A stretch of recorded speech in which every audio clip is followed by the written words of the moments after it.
Hello everyone, this is Zao, and today's video I will try to explain how to come back into the games when you are losing early game.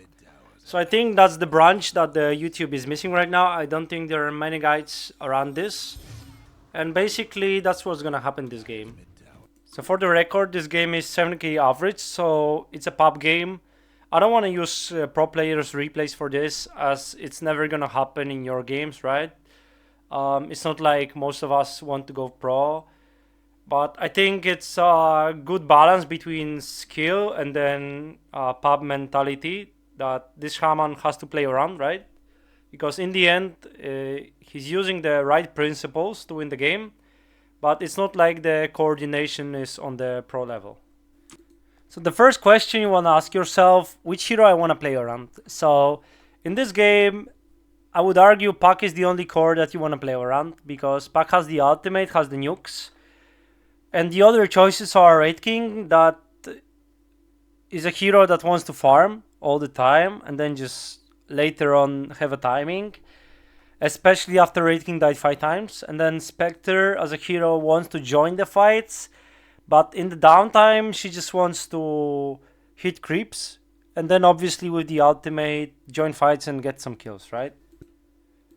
So based on that, Shaman is making his way towards the mid lane, but the Puck is farming. What's gonna happen though is this Shaman is gonna save the Spectre, and with the help of techies, he's also gonna get the kill. So what happened here was he had the principle to go towards the Puck. For some reason Puck was farming here, which could be fine, you know. And his presence on this lane instead of being here or here made this kill possible, and perhaps even saved Spectre as well.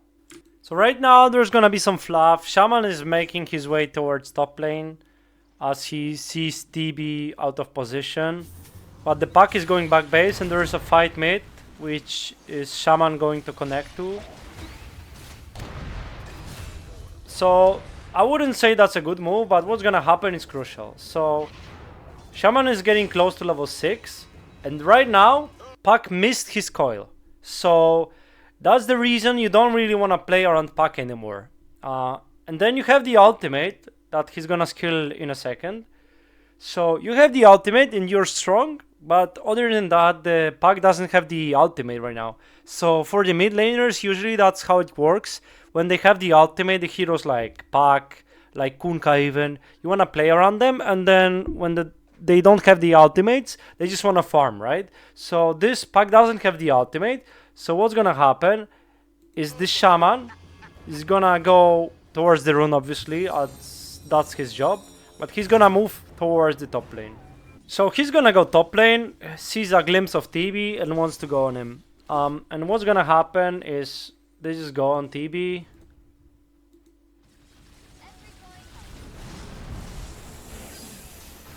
Spectre joins and they get a kill out of it. So when you're behind, you really wanna go on high value targets. So I would argue TB is the best here, because in the end the supports of enemy want to play with the strongest core, which I would argue is Kunkka right now. So there is a chance that they are playing with Kunkka, and if you go on Kunkka they will just punish you. But the TB hero wants to farm only, so I don't think the supports are nearby. Obviously you can see task on the minimap, right? But the chances that the second support is here is very low. Okay, they killed the TB, and right now they'll just hit the tower. They will just get it for free. But the principles are there. So this Shaman is already looking towards the mid lane, because right now, obviously there's a small fight going on, but right now he knows that the Puck is gonna have coil soon. So he wants to connect to the Puck and then make plays around Puck. So he connects to the mid lane, and looking at the map right now, any fight that might happen here is good for you. Why? Because you see Kunkka here on the map that is farming the wave, and then you have your strong core with the coil, and then both supports, right? And the Raid King is even pretty close to the fight, and Spectre is gonna have the ultimate soon, right? So there is a chance that you're gonna be able to have 5 heroes in this place very soon. And it's gonna be way harder for the Dire to connect together, right? Especially considering TB wants to farm still. So after he respawns, it's highly unlikely he's gonna TP in this area. So his movements are very aggressive for some reason, but he feels safe, right? He should be. So what's gonna happen is they will just go on Shaman, and Tusk connects as well, but they have Coil, right? Raid King connects, you can see him on the minimap. And obviously Shaman dies here, but this ends up being a very good fight for the Radiant. As TB is not there, Kunkka obviously connects, but then it's a 4 versus 5 fight. And it's always good to take fights in the numbers advantage. So the principle is to take fights in the numbers advantage, and they brought 5 heroes here. And there was a slight chance that the TB connects to the fight, but he actually went to the farm. He wants to farm creeps right now, and he doesn't really want to fight. So the risk was low, and the price is high. So the Shaman respawns and goes for the XP rune, obviously. And he's got smoke ready already. And then he sees the TB on the top lane with the minimap. So he's gonna go there. TB obviously goes back, but he's smoked already. He's just waiting for Puck to connect.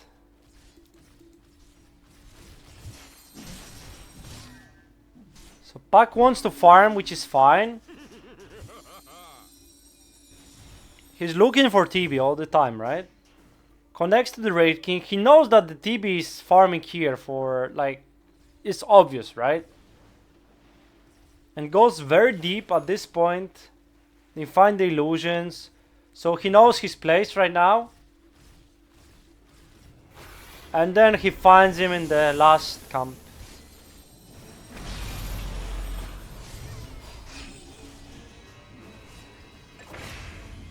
And they just kill the TB here. And this doesn't happen if this Shaman doesn't think about it. So he's keeping at the tempo. He goes for the XP, but knows that the TB is gonna farm here in this area, as he just farms this wave, right? So the TB is gonna be in this area, right here, or possibly here, right? But after he sees the illusions here, he knows for a fact that the TB is farming here, because he's obviously farming. And this gives them another free kill. So yeah, for the first time they have gold advantage in this game. And what's gonna end up happening here is TB gonna buy back.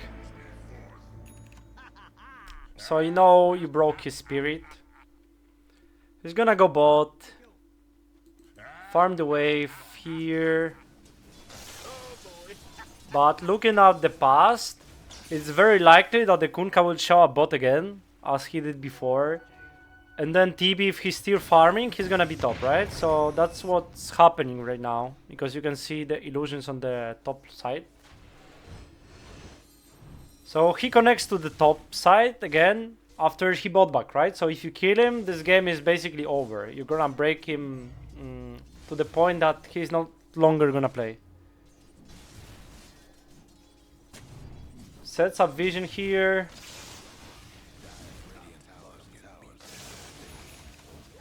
Just hangs around.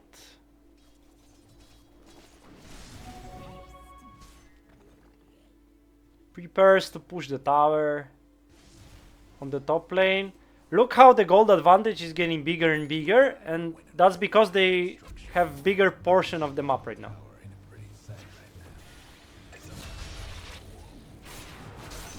So what ends up happening here is they kill TB on the mid lane, and the fight is gonna break up top. They use the ward on the tower as well.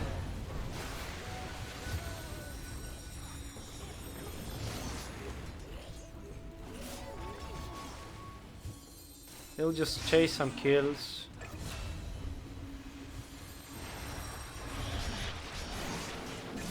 So they had 5k disadvantage at 11 minutes, and at 21 minutes, so 10 minutes later, they have 6k advantage.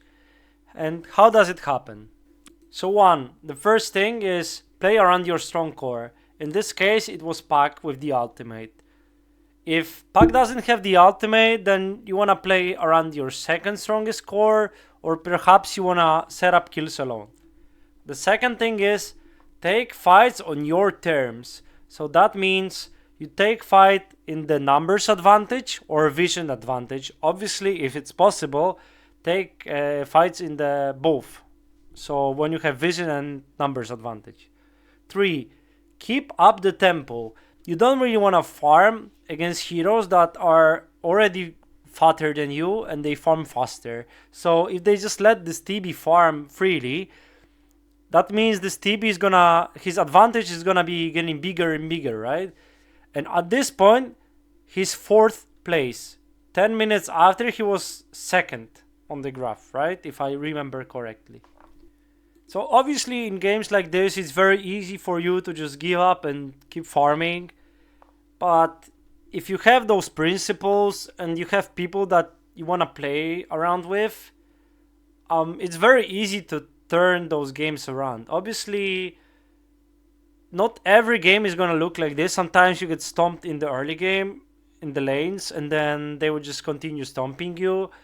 But in this way, Shaman gives his team best possible way to come back into this game, and they use it in a way to win this game in actually 25 minutes, I think. So thank you for watching. I think this kind of guide is very much needed on the YouTube right now, as it helps people understand what's happening in the mid game and then possibly win more games than they used to. So as always, like the video, comment on it, and subscribe to the channel as we reached out to 300 subscribers. See you next time.